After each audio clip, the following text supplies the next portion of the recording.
Sous AutoCAD, la notion de calque, c'est ce qui gère la représentation d'un trait, sa couleur, son style, son épaisseur. Ça nous sert pour l'impression, savoir comment imprimer quel type de trait, mais ça nous sert aussi sur la gestion des plans. Face à moi, j'ai un plan assez complexe d'un bâtiment, sur lequel j'ai à la fois des informations pour le génie civil, pour le gros œuvre, pour du second œuvre, pour l'électricien, pour le plombier, et toutes ces informations sont cumulées, additionnées dans un seul et même plan. Et le fait de pouvoir cacher des calques, par exemple ici je vais cacher le calque environnement, va me permettre de faire un plan qui sera plus à destination, par exemple du gros œuvre. Si je cache un autre calque où je vais cacher le mobilier, je pourrais créer un plan qui sera plus à destination de l'électricien ou du plombier. Et tout ça sur un seul et même fichier et donc sur une seule et même source d'information. Et c'est ça qui est extrêmement important. Ce qui caractérise un calque, généralement, c'est 4 éléments. La première notion, c'est le type de ligne, ce que j'ai devant les yeux. J'ai la ligne continue, j'ai des lignes en pointillés, des lignes plutôt pour faire des traits d'axe, des lignes pour faire des isolations, etc. La deuxième notion, c'est l'échelle de type de ligne. La ligne en pointillé, je peux la représenter à différentes échelles.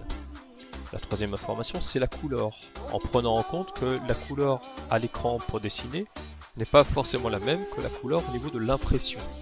Et enfin, la dernière information, c'est l'épaisseur.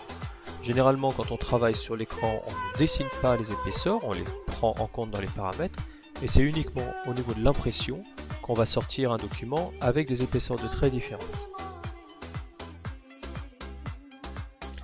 Lorsque je démarre un nouveau document sous AutoCAD, je n'ai qu'un seul calque à ma disposition, le calque 0. C'est un calque système, je peux l'utiliser, le modifier, mais je ne peux pas le supprimer. Pour créer de nouveaux calques, je vais aller sur Propriétés du calque, je vais pouvoir créer un nouveau calque, et je vais créer un calque pour faire mes traits forts. Ces traits forts, je vais les dessiner en blanc, et je vais laisser donc la couleur blanc. Je vais les laisser en type de ligne continue. Mais par contre, je vais leur mettre une épaisseur bien définie de 0,7 mm. Si je veux créer un autre trait qui représentera mes traits cachés, je vais créer un nouveau calque que je vais appeler caché. Celui-ci, je vais changer de couleur, je vais placer sur une couleur plutôt verte.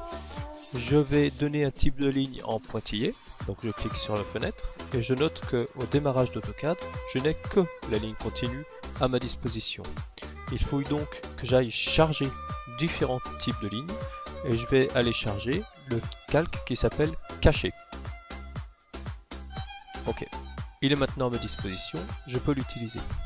Et puis je vais lui mettre une épaisseur un petit peu plus faible, généralement les traits cachés sont en 0,35. Et je peux aussi du coup créer un nouveau calque que je vais appeler axe, avec une couleur volontairement différente, on va passer en bleu. Je vais utiliser un type de ligne, je vais le charger, c'est le type de ligne axe que je vais chercher dans mon répertoire. Je le sélectionne. Et une épaisseur de ligne d'épaisseur 0,25 qui est généralement l'épaisseur des lignes d'axe. J'ai maintenant tous ces calques à ma disposition et je vais pouvoir donc choisir un calque pour dessiner un trait d'axe. Ensuite, choisir un autre calque pour dessiner un trait caché. Et puis, choisir enfin le dernier calque pour faire des traits forts. Comme je vous disais à l'écran, je n'ai pas l'épaisseur qui s'affiche. Je vais demander donc à aller chercher l'épaisseur de mes lignes et activer ce paramètre là pour pouvoir vous prouver ou vous démontrer qu'en effet l'épaisseur des lignes est visible et est prise en compte. Et généralement à l'écran on ne l'affiche pas parce que ça devient très vite illisible quand on travaille à une échelle un petit peu plus éloignée.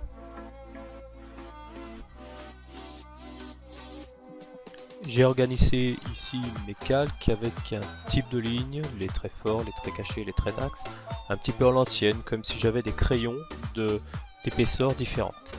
C'est pas ce qui est le plus stratégique. Si vous gardez à l'esprit que vous allez pouvoir, à partir d'un seul et même objet, créer et générer des plans différents, il vaut mieux qu'un calque soit une information dépendant par exemple d'une matière, d'un type de fournisseur, d'un métier, etc.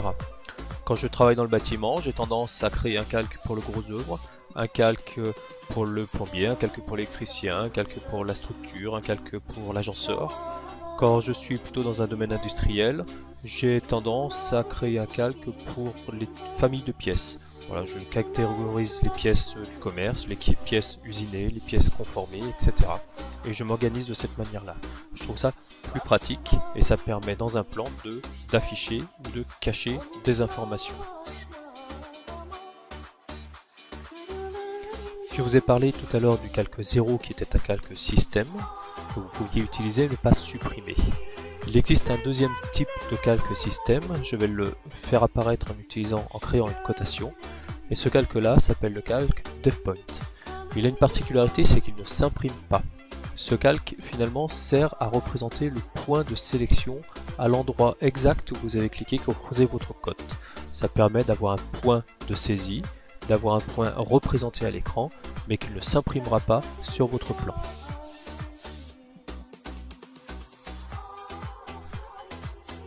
Puisque l'on peut créer des calques qui ne s'impriment pas, je pourrais envisager la création d'un calque que j'appellerais construction, que volontairement je mets d'une couleur un petit peu plus flashy de manière à m'en souvenir. Je vais le laisser continu et je vais le laisser avec une épaisseur fine. Et ce calque-là, je lui donne une propriété bien particulière. Je lui dis de ne pas s'imprimer. Je coche sur l'imprimante ici et il apparaît un petit interdit là qui me dit je ne m'imprime pas. J'en profite pour voir que le calque DevPoint a lui une imprimante qui est grisée. Et donc ce calque là me permettrait par exemple de faire tous mes traits de construction, les fameuses droites verticales et horizontales me permettant de faire le lien entre les vues horizontales et les vues verticales.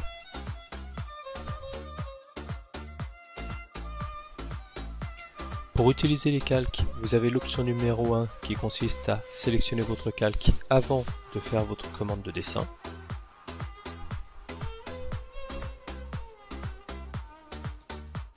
Vous avez une solution qui est de dire je peux sélectionner un certain nombre de calques et je peux modifier le calque a posteriori.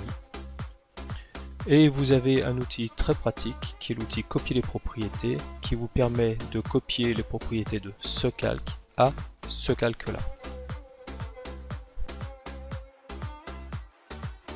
Vous aurez peut-être besoin à un moment de changer une propriété d'un calque spécifique.